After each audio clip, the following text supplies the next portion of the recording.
खालामनो गोसो खालाम जोंखौ सोरबा सरकारनि जोङो धमकी हरनायखौ जों गिया मिथिबाय UPPL खौ एबार 2025 नि इलेक्सनावनो BTC निफ्राय बिसोर बहा थांनो थांथोंसै जों खिन्थु BTC आव दोनला बे समायखिराखौ आगोलाव धमकी होयै दोनजानाय आइवाइ न' मोना अरुणोदय मोना होनजानायफ्रा आगोलाव UPPL नि मानसिफोरजों बा UPPL सरकारनि मानसिजों धमकी होयै दोनजानाय जिथुनाखि आइवाइ न' मोना अरुणोदय आसनि मोना होननानै बुंजानाय बिथांमोना UPPL खौ 2025 सनाव BTC निफ्राय होखारहरनो थाखाय बा बिदाय होनो थाखाय समायखिरा लानायनि खोथा बुंदों दा नोंथांमोना बे भिडिअखौ जोबजासिम निश्चय नायोब्ला बुजि मोनगोन सिगांनि भिडिअ इन्ट्रोखौ दिनै बिथांमोनहा मानि खारनाव UPPL खौ BTC निफ्राय अर्थात बिटिआर ओनसोलनिफ्राय होखारहरनो थाखाय बा बिदाय होनो थाखाय समायखिरा लानो नागिरदों दा नोंथांमोन आं मा बुंनो दिनैनि बे बिथिंनि गेजेराव जोंफ्रा गेजेराव हाबसनबाबो गोबां दाय जायो नोंथाङा बेफोरबायदि बुंनायखौ बा एन्टि ब्र नोंथाङा बेफोरबायदि बुंनायखौ बा एन्टि फंबाय नोंथाङा बेफोरबायदि गोब्रामलाबायनायखौ गारनानै जालदाब जुलदाबनो गोदान सिन्था सरसा खालामनानै जादो बा सोलिदो होनना बुङो आं मानो जानो दिनै जों जाम्बा जाम्बि जानानैबाबो जोङो फंसे फंनै बुङाब्ला बै सरकारफोरनिफ्राय जोङो मोननांगौ मोन्थायखौ जोङो जाम्बा जाम्बिया बिनानै लानो रोङाब्ला जों बोरै जानो जोङो मोनदामोन जोङो फंसे फंनैखौथ' बुंखानांगोन ना नङा होमबा आरो बेजों लोगोसे नोङो जेसांखि होसिखावा नोङो हाग्रामा आंगानिनो मानसिखा बा बिपिएफनि मानसिखा होनना बुंदों बबेयाव मारखा दं आंहा नैबे बिखायाव दं ना नैबे खाफालाव दं आंनाव मारखा दं नामा आङो बिपिएफनि मानसि होननानै नोंथाङा जाय मानसिया बेफोरबायदि कमेन्ट हरदों नोंथांनाव थानो हागौ UPPL नि मारखा मिथिबाय नोंथाङा थोंजोंनि सासे UPPL नि गुन्दै सोलाग्रा मानसि बेखायनो नोंथाङा दिनैनि दिनाव गुबुनखौ बा सोरबा भिडिअ बानायनायखौ मेगन सानानै थोंजोंलि बुंहरदों जाहाथे जोंनि सायाव भिडिअ बानायाबा हामगौ जोंनि सायाव भिडिअ लाबोआबा हामगौ नैबेफोरबायदि साननानै मानो लाबोआ जानो जोंलाय नोंथांमोना जेखि खालामा खालामबाय था जेखि साना सानबाय था मिथिबाय जोंबो जोंनि खालामनांगौखौ खालामबाय थागोन जोंनि साननांगौखौ जोंबो बुंबाय थागोन जोङो जा बुंदों जोङो मोनैखाय बुंदों जोंनो नांगौ बिटिआर गोरोबथानि गेजेरजों गोजोन सुक्ति लाबोदों होनना बुंदों बे गोजोन गोरोबथाखौ जोंनो नांगौ बे गोजोन गोरोबथाजों जोंनि बर' बिमाफोरनि मेगननि मोदै राननायखौ जोंनो नांगौ बे गोजोन गोरोबथानि गेजेरजों जोंनि लाइमोन जिथुनाखि NDB बिर जोहोलावजो मोना बा एबसुनि बिदा फंबायमोनहा संग्राम खालामनानै जिउ गोमालांदों बै बिथांमोननि जिथुनाखि जिउ खहा जानानै थांनाय मार्चियार न'खरफोरनो जोङो मार्चियारनि मोननांगौ मोन्थायखौ बा क्रिस्टियाननि मोननांगौ मोन्थायखौ होजानो थाखाय जों लुबैदों नैबेखौ मोनोब्लानो जोंनि गोसोआ गोजोनबाय मिथिबायना नोंथांमोना गेजेर ससेयाव आग्रां सिग्रां कमेन्ट हरनानै सिरिथा होनबा जों थाग्रा मानसि नङा मिथिबाय मा खालामनो गोसो खालाम जोंखौ नोंथांमोननि सामायनो धमकिखौ लानानै जों गिग्रा नङा जोङो बेबायदिनो भिडिअ कन्टेन्ट लाबोनो होननानै जोङो इउटुब चेनेल खुलिनानै लाखाबाय जेब्ला जोङो बिदिनो लाबोगोन नोंथांमोननि सादा बुसा धमकिखौ जों गिग्रा नङा सोरबा सरकारनि जोङो धमकि हरनायखौ जों गिया मिथिबाय जोङो गिगोन मारैहाय जाय सरकारा बर' हारिनि थाखाय जेंनाफोरखौ फोजोबना होनो हादों जाय सरकारा जोंनि बर' बिमानि मेगननि मोदैखौ फोजोबना होनो हागोन जाय सरकारा जोंनि हाथियार लानानै सोमावसारनाय आंगोनि बिदा फंबाय बिनानावमोननि केसफोरखौ फोजोबनानै होनो हादों जाय सरकारा दिनै क्रिस्टियानफोरनि न'खरनि गांनाय उखैनायखौ सुस्रांनानै होनो हादों जाय सरकारा मार्चियारनि न'खरनि जेंनाफोरखौ समाधान खालामना होनो हादों बैफोरबायदि सरकारा जुदि जोंखौ धमकि हरोब्ला बा फोजोबनानै होग्रोयोब्ला फोजोबना होग्रोजोबखांनायनि उनाव बेफोरबायदि जेंनाखौ फोजोबनायनि उनाव जोंखौ दमहोयोब्ला जों गिगोन मिथिबाय अब्लाना जों फावसायनाया थागोन नङाब्ला जोङो माब्लाबाबो फावसायनाया थाया मानोना जानो हागौ आं सासे NDBनि सुबुं नङा थेवब्लाबो जोंहा NDBनि थाखाय सिन्था सरसा दङ गाबनाय दङ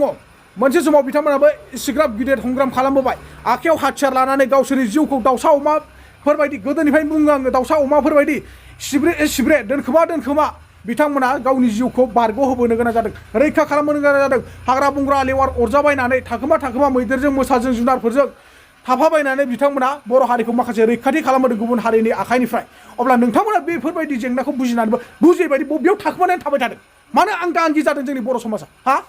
बुजिनानैबो बुजियैबायदि गावखौनो रोंनानैबो रोङैबायदि बबेयाव थाखोमानानै थाबाय थानो सानदों बबेयाव नोंथांनि रोंगौथिखौ दोनखोमानानै दोननो सानदों नोंथाङाबो बुंना हायोब्ला फंसे फंनै दिनै नोंथांमोना आंखौ हाग्रामानि मानसि बुङो हाग्रामायाबो मावनाय मावैखौ नोंथांमोनाबो बुं आहा बेयाव खर' सानांगौ दरखार गैया हाग्रामा मावदों मावा नोंथांमोना बुं जोङो दायो जिथुनाखि सोलिबाय थानाय सरकार दङ नङा होमबा जोंहा बिटिआरनि गेजेराव बा बर'फोरनि गेजेराव UPPL सरकारनि गेजेरजों जोंहा प्रमद बर' सार दङ जों प्रमद बर' सारखौ बुंगोन सोरखारिगोन नोंथांमोना बेयाव माने खर' सानांगौ बेयाव खर' सानाय माने नोंथांमोना डाइरेक्ट पलिटिकेलि गुन्दै जाग्रा पकेटाव 500 थाखा लानानै गरम जालाबायग्रा सोरखौबा धमखि होग्रा सोरखौबा दादि होग्रा नै बेफोरबायदि आरो नोंसोर मिथिबायना कमेन्टखौ होगासिनो दंखायो आं स्क्रिनाव सोर सोर बेफोरबायदि बुंहरदों आंखौ मिथिबाय नङाबा कमेन्टखौ नुवाबा नोंथांमोना आरो कमेन्टखौ होनांगौमोन सोर बुंखो होननानै सानगोनलाय आं बयखौबो बुङाखै साफा सानै मानसिखौ बुंदों जायफोरा UPPLनि स्थायक मानसि जायफोरा BPFनि गुदि रोदा नै बेफोर माब्लाबाबो बेफोरबायदि कमेन्ट हरा बा धमकि हरा बा बुंहरा मिथिबायना बै सादा बुसा पकेटाव 500 थाखा मोनब्लानो सोरखौबा बुख्रुलाबायनाय सुख्रुबलाबायनाय धमकि होलाबायनाय नै बेफोरबायदि मानसियासो माने साइडआव ओरैनो खिथु गिदिं फाग्राया पकेटनि खिथु गिदिं फाग्रा मानसिफ्रासो बेफोरबायदि धमकि हरो मिथिबायना जों गिग्रा नङा बेफोरखौ मिथिबाय बेफोरखौ गिग्रा नङा मोनसे समाव जों आर्मि पुलिसनि आखायाव मोसौ बायदि गाग्लिबोजानाय बुग्लिबोजानाय जेल जाबोनाय सुबुं जों बेफोरखौ गिनानै फावसायना थाग्रा नङा मिथिबायना बर' हारिनि थाखाय जों जिउ बावगोन थेवब्लाबो जोङो गिनानै फावसायना थाया गैया दा नोंथांमोना जिखि साना मानो आरो गोदानै जोंहा आसामनि मामा जायखौ बुङो मामा ताकुर हेमन्त बिश्व शर्मा अखमर बाप নহয় জানো হি মানে আকৌ एविक्शन करार खोथा কৈছে बा गोदानै माने एविक्शन खालामनायनि खोथा बुंदों जोंनि ट्राइबेल ब्लकआव हाबनानै थानाय सुबुंफोरखौ बा ट्राइबेलफोरनि हायाव जिथुनाखि थामोनथा गैयै मानसिफोर सुबुंफ्रा थाफैदों कब्जा खालामनानै नै बिथांमोनखौ गोदानै एविक्शन खालामनायनि खोथा बुंदों আমাৰ মাটিত যিসকল অচিনাক্ত লোকে আহি আমাৰ মাটি দখল কৰিছিল পৰ্যায়ক্ৰমে তেওঁলোকক উচ্ছেদ কৰিবৰ বাবেও আমি কুণ্ঠাবোধ কৰা নাই আজি আমাৰ এইখন চৰকাৰে বহু বছৰৰ মূৰত প্ৰথমবাৰৰ বাবে আমাৰ জনজাতীয় ভূমি ট্ৰাইবেল বেল্ট আৰু ব্লকসমূহক অচিনাক্ত লোকসকলৰ পৰা সুৰক্ষিত কৰাৰ কাৰণে কাম কৰিছে যোৱা কেইদিনমান আগতে সোণাপুৰত কি ধৰণে কঠোৰ পদক্ষেপ লৈ আমি সোণাপুৰ ট্ৰাইবেল বেল্ট এণ্ড ব্লকৰ পৰা অচিনাক্ত লোকসকলক উচ্ছেদ কৰিছিলোঁ তাক সকলো জনজাতীয় লোকসকলে প্ৰত্যক্ষও কৰিছে আৰু আমাৰ চৰকাৰখনক ধন্যবাদো জনাইছে মই আপোনালোকক প্ৰতিশ্ৰুতি দিব পাৰোঁ যে অনাগত সময়ছোৱাটো আমাৰ এই প্ৰচেষ্টা অব্যাহত থাকিব আৰু ৰাজ্যৰ প্ৰতিটো ট্ৰাইবেল বেল্ট এণ্ড ব্লকৰ পৰা অচিনাক্ত লোকসকলক উচ্ছেদ কৰাৰ বাবে আমি ব্যৱস্থা হাতত ল'ম আমাৰ মাটিত যিসকল অচিনাক্ত লোকে আহি আমাৰ মাটি দখল কৰিছিল পৰ্যায়ক্ৰমে তেওঁলোকক উচ্ছেদ কৰিবৰ বাবেও আমি কুণ্ঠাবোধ কৰা নাই আজি আমাৰ এইখন চৰকাৰে বহু বছৰৰ মূৰত প্ৰথমবাৰৰ বাবে আমাৰ জনজাতীয় ভূমি ট্ৰাইবেল বেল্ট আৰু ব্লকসমূহক অচিনাক্ত লোকসকলৰ পৰা সুৰক্ষিত কৰাৰ কাৰণে কাম কৰিছে যোৱা কেইদিনমান আগতে সোণাপুৰত কি ধৰণে কঠোৰ পদক্ষেপ লৈ আমি সোণাপুৰ ট্ৰাইবেল বেল্ট এণ্ড ব্লকৰ পৰা অচিনাক্ত লোকসকলক উচ্ছেদ কৰিছিলোঁ তাক সকলো জনজাতীয় লোকসকলে প্ৰত্যক্ষও কৰিছে আৰু আমাৰ চৰকাৰখনক ধন্যবাদো জনাইছে মই আপোনালোকক প্ৰতিশ্ৰুতি দিব পাৰোঁ যে অনাগত সময়ছোৱাটো আমাৰ এই প্ৰচেষ্টা অব্যাহত থাকিব আৰু ৰাজ্যৰ প্ৰতিটো ট্ৰাইবেল বেল্ট এণ্ড ব্লকৰ পৰা অচিনাক্ত লোকসকলক উচ্ছেদ কৰাৰ বাবে আমি ব্যৱস্থা হাতত ল'ম साबायखर आरो जाहाथे इसोरा नोंथांमोननि जिउआव बे बोसोराव नोंथांमोननि आसाखौ पुरन खालामो बेखौनो आङो आनान गसाइनाव खावलायहरबाय दा जाय हक नोंथांमोना आगोलनि बुंनायाव मिथिबाय दा माखासे हनै सान्दुङाव जाबाय आं गोबाव बुंला फैगौ बिसायख'थियाव जों थियारि जादों बिथांमोना दहाय होननाय बायदि मार्च मासाव भिजन डकुमेन्टारि माबा मोनसे दिहुननो नागिरदों नाथाय बेयो बेसेबां साक्सेस जागोन बिसोरनि थाखाय जोंहा सन्देह दं मानोना बिथांमोनहा जेराव बोसोरब्रै थांबाय बे बोसोरब्रै थांनायाव गावसोर लिरनानै लाबोनाय सुक्ति खालामनानै लाबोनाय दफाफोरखौनो मोनसेबो मावनो हायाखै दासिमाव एनडिपिनि केसफोरखौनो दासिमबो थिग खालामनो हायाखै जाय सुक्तिखारि जाय गायसनगिरि एनडिपिनि रन्जन दैमारि